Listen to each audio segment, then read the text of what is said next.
Hello again. This will just be a brief session to show you a couple of other things that you can do with maps, a little bit more complex. So here's a map that we made in the last session. I actually was bothered by how far it went to the east, so I made a new map object which is a better size as far as I'm concerned. And remember that we were able to plot the points and show where each group sampled. Now that's kind of cool, but what say we just wanted to plot a single element and show the variation in concentration across the site? Well, one quite simple way to do that is with the symbols function. And so we put symbols at the locations that we had before, right? And we also need symbols by default will create a new plot. So we're going to say add equals true, T for true, right? And then we need another variable to show the size of the symbols. So, and we need to say what shape we want to. Let's go with circles. Let's make kind of a bubble plot and do something unexpected. Make it a square root function. And let's have a look at, for instance, the distribution of calcium across the site, right? We'll see how that goes.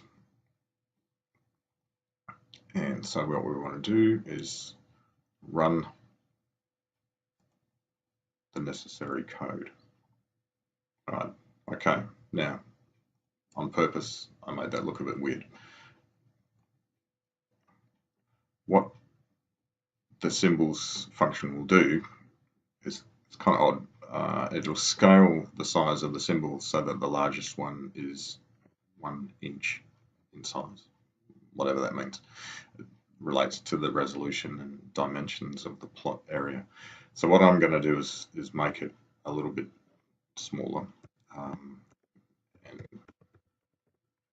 given the idea of 1 inch being the size, let's make them 1/10 the size and see what happens. And what else could we do? We could probably make a more attractive bubble. Let's put a color in there. The color parameter is not COL, unfortunately, and I'm going to put a hexadecimal code in, so I know that FF00 is yellow, and I'm just going to put a couple more. For those of you who know about the hexadecimal color codes, I'm going to put a couple more numbers in. So the first two represent red, second two represent green, so a mixture of red, green and red gives us yellow. 00, that means no blue, but 40 is our alpha channel or transparency. So if I had an FF there, it would be fully opaque, and if I had 00 there would be nothing, regardless of what color put through. So 40 gives us about 1/4 opacity, or 25%. So it's mostly transparent. And I'm just going to run that whole thing again and see what we look like. Okay, rerun the previous code that we did before, and there we go. Now this is quite useful because now we've got bubble size with a bubble area, and that's why I put square root of calcium concentration, so that the area and not the diameter would give us an indicator of concentration, and that's more visually intuitive. Okay, so it's quite a useful plot, and we can see where the high calcium is over here at the western side of this dry wetland pond, and a couple of more instances in the southwest wetland pond over here by the Kitchener Road drain, and so in the Kitchener Road drain itself. And the small symbols, low calcium, are scattered throughout other parts. The only place where a bubble plot is not working so well is in our depth profiles, because they're always going to be vertically overlapping each other, so we're not going to get a bit of resolution apart from probably to see the size of the largest concentration, their relative size anyway. Now it is possible tricky to add a legend to a bubble plot, showing what concentration each size of bubbles represents. I can provide some code to show you how to do that. I'm not going to do that in this video. And the other type of thing that we can do, getting a lot more complex, but quite a useful thing to do, is to do something like this. Okay, so this is the same sort of plot, but we've now got the symbols breaking up the data into percentile ranges. So for example, the bright red symbols here, which we see for aluminium in the core at SP1, and over here in the dried out wetland, where the highest concentrations are above the 98th percentile, so in the top 2% of concentrations of aluminium. And I've set up the legend and everything to show that. And this is a tricky sort of plot. I wouldn't expect you to go to this level of complexity, because I've put insets in for the depth profiles of aluminium, and I've got also an inset for a strip chart of showing all of the observations in a one-dimensional scatter plot.